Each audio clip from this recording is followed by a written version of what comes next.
Hai guys, welcome to my YouTube channel. Jangan lupa subscribe, komen, dan like ya, dan share ke teman-teman kalian. Tetangga tapi menikah, episode 22, Sate Tengah Malam. Jam sudah menunjukkan pukul 12 malam. Udara dingin semakin terasa menusuk hingga tulang. Matanya ingin terpejam sejak Ilham dan ibunya berpamitan. Namun entah apa yang tetangga pinggir rumahnya lakukan membuat bunyi gaduh yang tak kunjung usai hingga ayam jago sebentar lagi terbangun.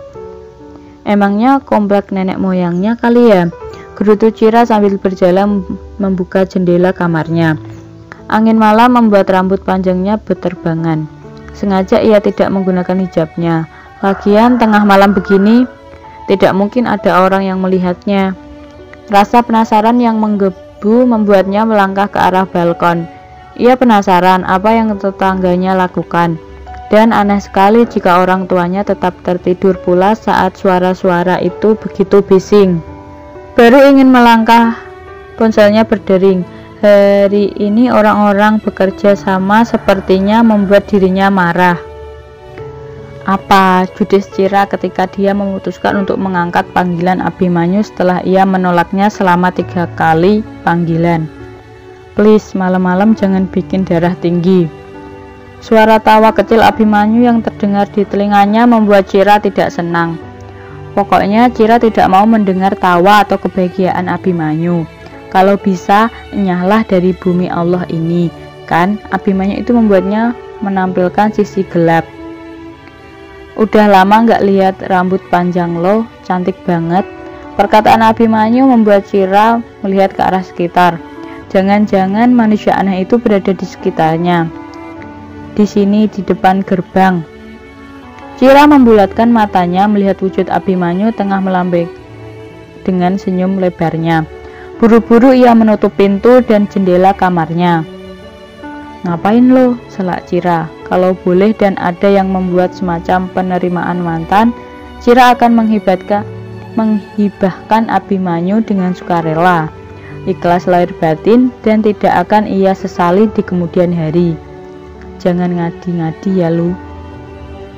Enggak, mau ngajak makan sate aja kok. Matamu, ini jam berapa Abimanyu, tolong. Cira jadi kesal sendiri. Jam 12 malam kurang 15 menit, jawab santai Abimanyu. Benar-benar ya Abimanyu ini membuatnya darah tinggi. Maksud gue tuh, ya lu mikir kek, masa ngajak anak orang makan sate jam segini? Itu tukang satenya ada di depan gerbang.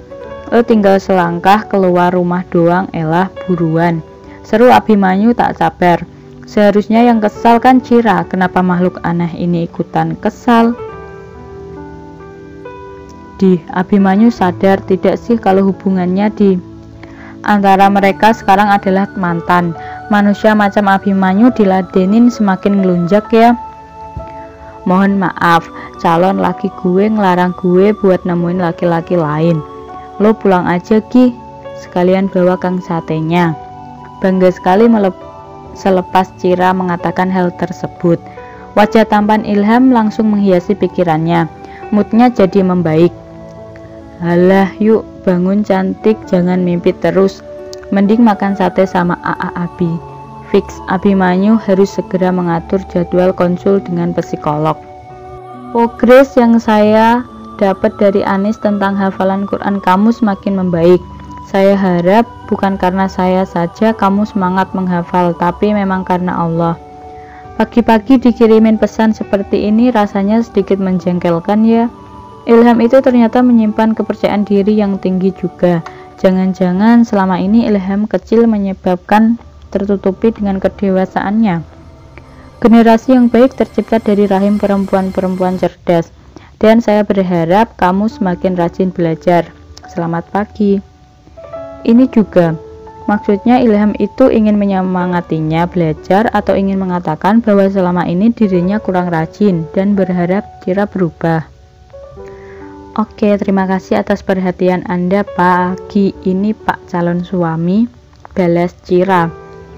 Bagaimana ia bisa semangat belajar kalau tadi malam ia tertidur saat pukul 1 dan Cira baru ingat ada deadline tugas kuliah hari ini.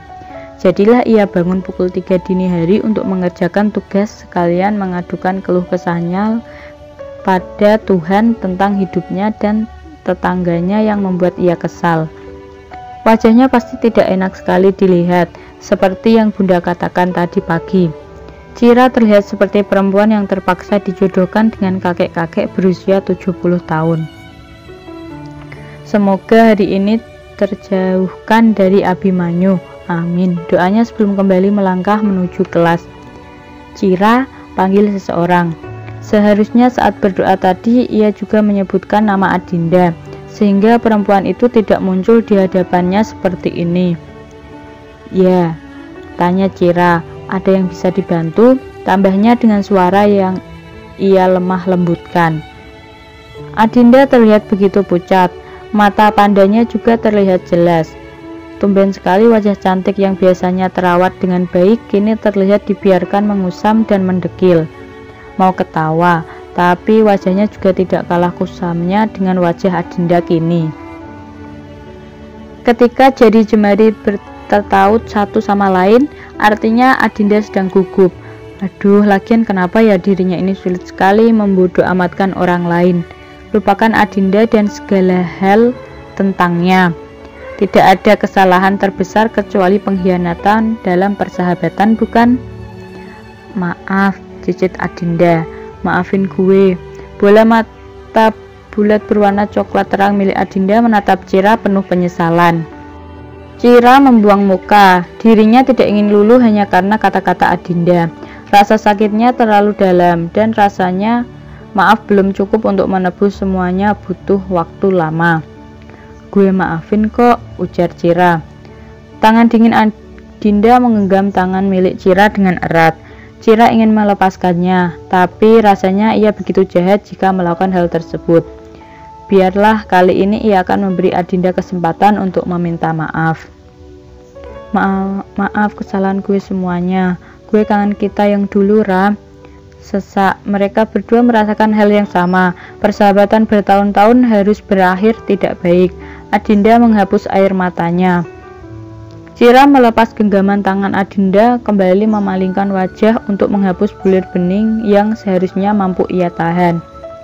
Udah dimaafin, jawab Cira dengan suara pelan. Udah kan? Gue mau minta tolong sama lo, boleh? Cira menghembuskan nafasnya pelan. Sudahi drama ini dan mari menjadi perempuan yang kelak akan menjadikan penerusnya, menjadikan bangsa ini bangsa yang lebih baik dan berbudi pekerti. Oke, tolong yakinin Abimanyu, Ra, tentang apa? Mau drama apa lagi? Sela Abimanyu dengan wajah datarnya. Nyesel tahu nggak kenal lo gue. Perkataan ini bukan hanya menyakiti Adinda, tapi membuat Cira menatap Abimanyu marah. Bi, dia anak orang yang udah lo rusak ya. Baikin sedikit bisa nggak? Tanya Cira penuh penekanan. Jangan nunjukin lo bajingan banget. Percayalah, di setiap ucapan Cira yang mengatakan bahwa dia membenci dan tidak bisa memaafkan Adinda, ada kebohongan besar di balik semua itu. Adinda udah ia anggap sebagai saudaranya sendiri, berbagi keluh dan kesah bersama, berjuang bersama masuk ke perguruan tinggi negeri. Hanya manusia kadang terlena dan ikut ajakan sesat syaitan, jadi Adinda melakukan tindakan tercela. Gue hamil, Bi. Cira masih sangat jelas mendengar perkataan lirih Adinda barusan sebelum Abimanyu menarik paksa Adinda pergi bersamanya. Debaran jantungnya kembali tak berirama, sesak sekali. Ingin menyusul dan memperjelas semuanya. Tatapan sayu dan gelengan kepala Adinda saat menoleh ke arahnya membuat Cira mengurungkan niatnya. Seperti inikah rasanya gagal menjadi seorang sahabat yang baik?